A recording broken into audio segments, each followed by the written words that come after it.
Nagpapag naman. Dito sa amin. Ang gandang tingnan, di ba?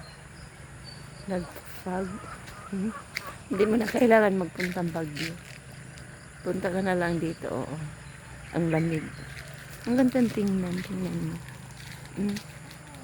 Wala kang makikita doon. Tingnan mo, wala kang makikitang bahay.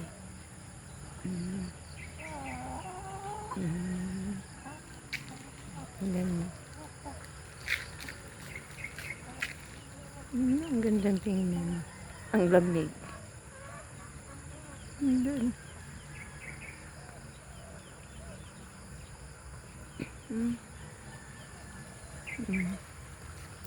Yung mga manok ko. Tingnan mo yung mga manok ko. Mga manok ko. Mga alaga kong aso.